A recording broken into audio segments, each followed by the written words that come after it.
भारत और पाकिस्तान सीमा पर तनाव हमेशा ही चरम पर रहता है। ऐसे में पाकिस्तान पूरी तैयारी कर रहा है कि अगर कभी भारत के साथ युद्ध की हालात बने भी तो वो भारत को परास्त कर सके, लेकिन ऐसा तो कभी हो ही नहीं सकता। खैर, पाकिस्तान नौसेना अपनी समुद्री ताकत को और मजबूत करते हुए तुर्की के इस्तांबुल शिपयार्ड में निर्मित अपने दूसरे आधुनिक युद्धपोत PNS खैबर को औपचारिक रूप से नौसेना के बेड़े में शामिल कर लिया है।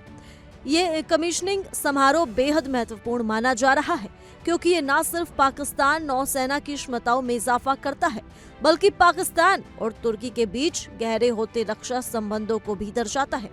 इस विशेष मौके पर तुर्की के राष्ट्रपति रेचेप तैयब मुख्य अतिथि के रूप में मौजूद रहे, जबकि पाकिस्तान नौसेना के प्रमुख एडमिरल नवेद अशरफ ने भी समारोह में भाग लिया। समारोह को संबोधित करते हुए राष्ट्रपति एर्दोगान ने पाकिस्तान और तुर्की के ऐतिहासिक भाईचारे की खुलकर सराहना की और कहा कि दोनों देशों के रिश्ते केवल कूटनीतिक नहीं बल्कि विश्वास और सहयोग पर आधारित हैं। उन्होंने इस बात पर जोर दिया कि रक्षा क्षेत्र में दोनों देशों का सहयोग आने वाले समय में और भी गहरा और मजबूत होना चाहिए। वहीं पाकिस्तान नौसेना प्रमुख एडमिरल नवेद अशरफ ने तुर्की की रक्षा कंपनी अस्फात और इस्तांबुल शिपयार्ड की पूरी टीम की जमकर तारीफ की। उन्होंने कहा कि PNS खैबर की डिजाइन और निर्माण में तुर्की की तकनीकी विशेषज्ञता और पेशेवर क्षमता साफ तौर पर दिखाई देती है।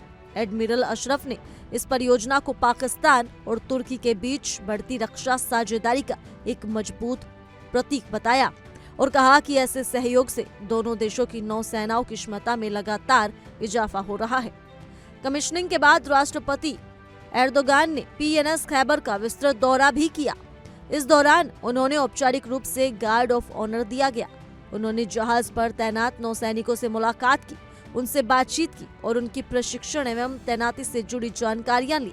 इस अवसर पर क्षेत्रीय समुद्री सुरक्षा, समुद्री मार्गों की सुरक्षा और भविष्य की रणनीतियों को लेकर राष्ट्रपति एर्दोगान और एडमिरल नवेद अशरफ के बीच अहम चर्चा हुई।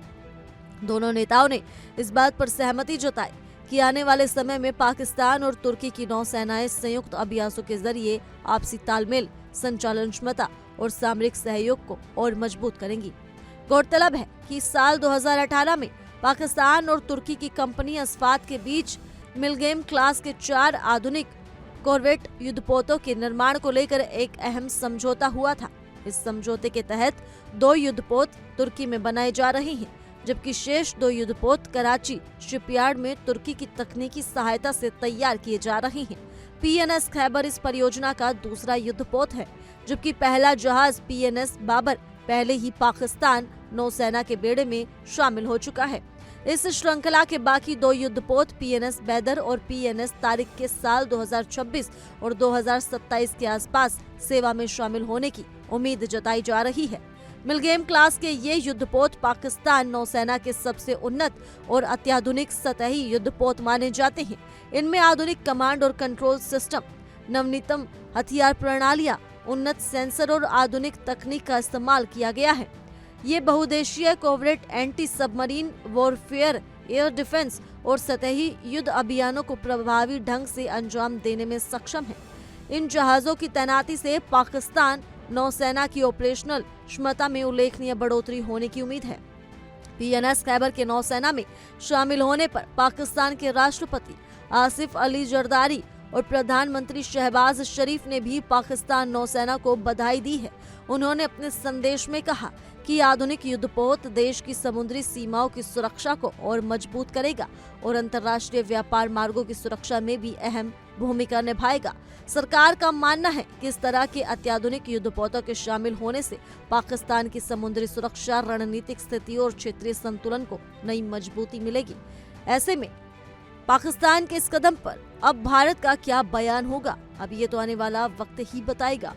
फिलहाल के लिए इस रिपोर्ट में सिर्फ इतना ही। ज्यादा जानकारी के लिए जुड़े रहिए इंडिया डेली के डिजिटल प्लेटफॉर्म के साथ।